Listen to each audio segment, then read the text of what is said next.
Bonjour et bienvenue sur la chaîne. Donc je remets en ligne une nouvelle vidéo sur mon bilan performance pour le premier trimestre 2023. Donc bilan performance de mes investissements sur les plateformes de peer-to-peer. J'avais fait une première vidéo que j'ai mise en ligne et on m'a fait remarquer qu'il y avait un problème sur les informations que j'avais mises au sujet de Esketit, la plateforme Esketit, et j'ai remarqué qu'en fait il y avait plusieurs problèmes au niveau des gains. En fait, les reports étaient mal faits. Donc voilà, ça veut dire que voilà, moi je récupère les données que j'ai dans mes anciens tableaux Excel de mensuels. Donc voilà, je prends le mois de janvier, par exemple, là, ici, mois de février, ici, et je prends le mois de mars, là, tac, et donc je demande à Excel voilà, d'accumuler les trois montants pour me donner le total dans mon tableau trimestriel. Mais là, il y a eu un petit décalage, je ne sais pas pourquoi, c'était un montant d'une autre plateforme au niveau du mois de février qui était coché, donc bref, ça faisait un petit problème. Mais c'est pas grave, j'ai corrigé. Et d'ailleurs, c'est plutôt une bonne nouvelle, puisqu'au final, j'ai un meilleur gain total pour le premier trimestre 2023 par rapport à ce que j'avais annoncé dans la première vidéo. Donc on est parti, hein. Donc j'explique rapidement. Ici, il y a le rang de la plateforme, le nom de la plateforme, donc le total investi à la fin du premier trimestre 2023, le total des gains que j'ai fait sur toute la totalité de ce premier trimestre également, la performance totale également du premier trimestre, donc la moyenne des gains par mois, donc en fait tout simplement en divisant les gains que j'ai là par 3, et la moyenne de performance par mois en divisant tout simplement les performances d'ici par 3. Voilà, et comme ça on obtient les moyennes. Voilà, donc Roadpeer, j'ai 709 € en tout d'investi, mais j'ai pas eu de gain pour le premier trimestre 2023, donc voilà, tout le reste est à zéro. Et on enchaîne. 16e position, la première brique, 353 € en tout d'investi, 0,66% de 0,66 € pardon, de gain en tout, ce qui donne 0,21% de performance et 0,22 de gain par mois et 0,07% de performance par mois. Ensuite, on a Esketit en 15e position. Donc au niveau du classement, ça n'a pas changé. C'est pas le classement le problème, parce que je classe par performance. Les performances étaient bonnes, c'était les gains qui étaient incorrects. Donc Esketit, 893 € en tout d'investi, 5,5 € de gain pour le premier trimestre, 0,62% de performance, ce qui fait 1,83 € de gain par mois en moyenne et 0,21% de performance en moyenne.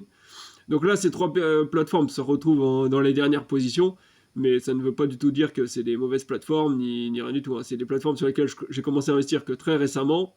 Donc voilà, Esketit, on voit que ça commence déjà à performer, mais voilà, ça ne représente pas la performance réelle qu'il est possible d'avoir sur cette plateforme. Hein. C'est vraiment très très récent encore.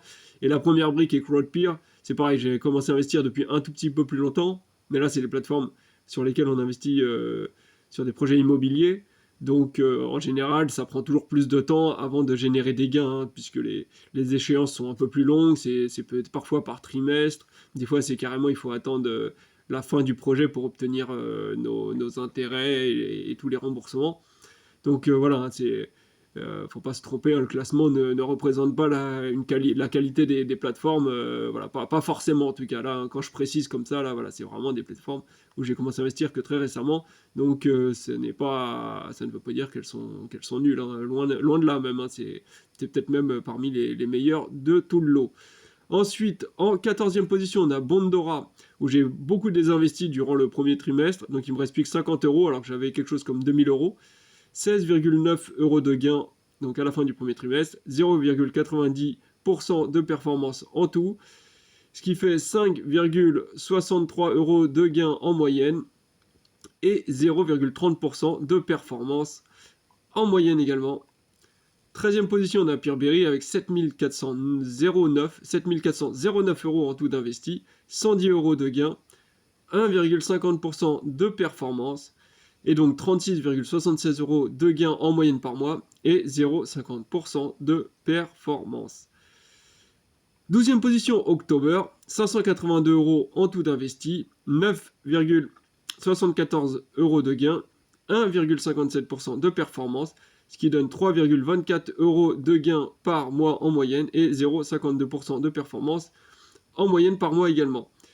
Voilà, sachant que comme je désinvestis sur October, cette performance est même légèrement boostée, hein, certainement.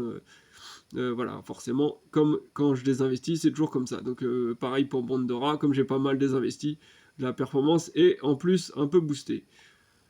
11e position, Mintos, 5248 € en tout d'investi, 98 € de gain, 1,84% de performance, ce qui donne 32,97 € en moyenne de gain par mois et 0,61% également en moyenne de performance cette fois-ci. 10e position, Bonster, 368 € en tout d'investi, ce qui donne avec un gain de 7,16 € et une performance de 1,95%, donc 2,38 € en moyenne de gain par mois et 0,65% de performance par mois. On passe en 9e position, on a PrêtUp avec 613 € en tout investi, 12,26 € de gain, 1,95% de performance, et donc 4,08 € de gain en moyenne par mois, et 0,65% de performance en moyenne par mois. Ensuite, en 8e position, on a Bien Prêté, 2374 € en tout d'investi, 44 € de gain en tout, 1,99% de performance, et donc ça donne 14,78 € de gain en moyenne par mois, et 0,66% de performance également de moyenne par mois. 7e position, c'est Debitum, avec 5427 € en tout d'investi, 114 € de gain, 2,28% de performance. Et donc, on est sur une moyenne de 38,12 € de gain par mois et 0,76% en moyenne par mois. 6e position, Estate Guru, 2921 €. Donc, sachant que j'ai désinvesti aussi un petit peu, hein, même pas mal sur Estate Guru durant le premier trimestre. Donc 72 € de gain, 2,40% de performance, donc qui est légèrement boosté par le désinvestissement. 24,09 € de gain en moyenne par mois, 0,80% de performance en moyenne par mois. 5e position, c'est Twino, 2221 € en tout d'investi, 54 € de gain, 2,5% de performance, donc 18,08 € en moyenne de gain par mois et 0,83% en moyenne de performance par mois. Puis on a en 4e position Via Invest avec 2347 € d'investi, 68 € de gain en tout, 2,85% de performance en tout également. Donc ça fait 22,75% de moyenne par mois de gain et 0,95% de performance moyenne par mois.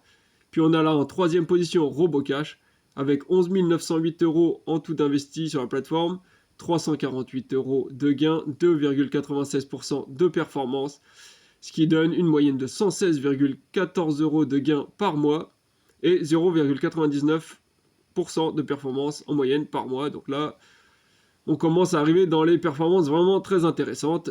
Ensuite, on a en 2e position Swapper, 2195 € de performance, ça y est, force de répéter, 2195 € de gain en tout à la fin du premier trimestre, 64 € de, voilà, j'ai tout confondu, autant pour moi, 2195 € en tout d'investi, 64 € de gain en tout pour le premier trimestre, 3,01% de performance, et donc ce qui fait 21,56 € en moyenne de gain par mois et 1% de performance en moyenne par mois. Donc là, c'est très bon pour Swapper, hein. On s'y attend pas forcément, mais Swapper, avec ses prêts à 14% de... voilà, sur tous les prêts, c'est 14%. Donc ça fait forcément une bonne performance. Le seul petit bémol, c'est le cash drag, comme j'avais expliqué sur la précédente vidéo. Donc cash drag, c'est-à-dire une latence dans les réinvestissements. Quand on a des remboursements, l'auto-investissement met un certain temps avant de réinvestir cet argent. Donc voilà, on a rarement la totalité de la somme investie qui travaille en même temps. Donc c'est un petit peu dommage et ça fait tomber la performance puisqu'on voit que voilà, sur une année ça donne 12%, alors qu'on est théoriquement à 14% en moyenne par an. En tout cas, on est à 14% de rendement sur les projets.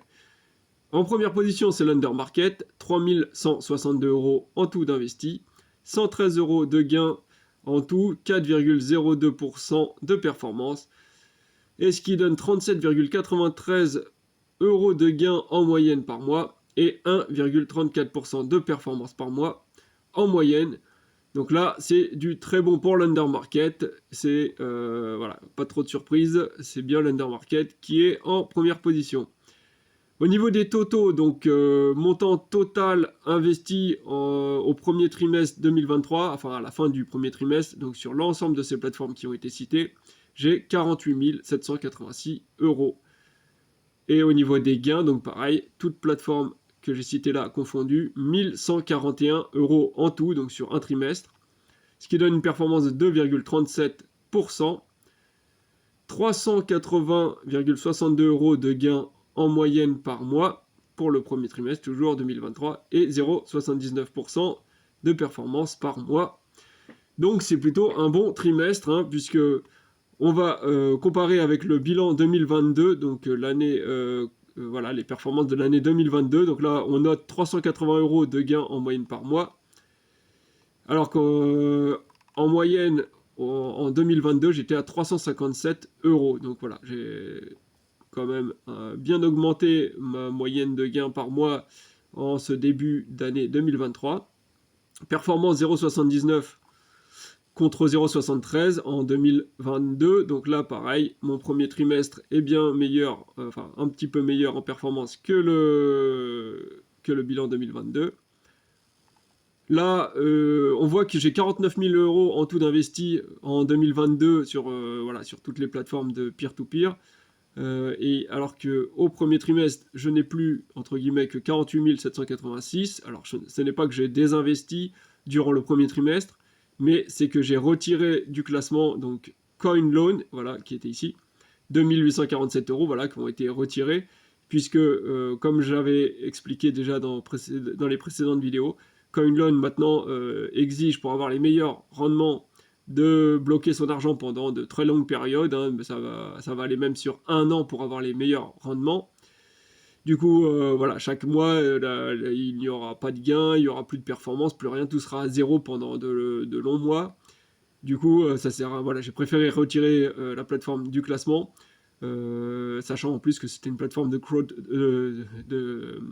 crypto-monnaie, donc du coup, voilà, en même temps, elle n'était pas vraiment à sa place non plus à ce niveau-là, donc voilà, du coup, je l'ai retiré. Et forcément, donc si on retire 2847 € à ce montant-là, on voit que finalement, voilà, j'ai bien plus investi encore au premier trimestre que j'ai désinvesti. Voilà, donc là c'est bon, et 1141 €, donc là c'est pas comparable, hein, bien sûr, puisque là c'est sur une année complète, contre un trimestre, mais a priori, voilà, cette somme-là x4, voilà, je vais avoir, si ça continue tel quel sur les prochains trimestres, j'aurai un meilleur gain en 2023 qu'en 2022. Et voilà, donc j'ai fait le tour. Et cette fois, je pense que le tableau est bon. Si jamais vous notez des incohérences ou quoi que ce soit, n'hésitez pas en commentaire. Et sinon, je vous dis à la prochaine. Ciao, ciao!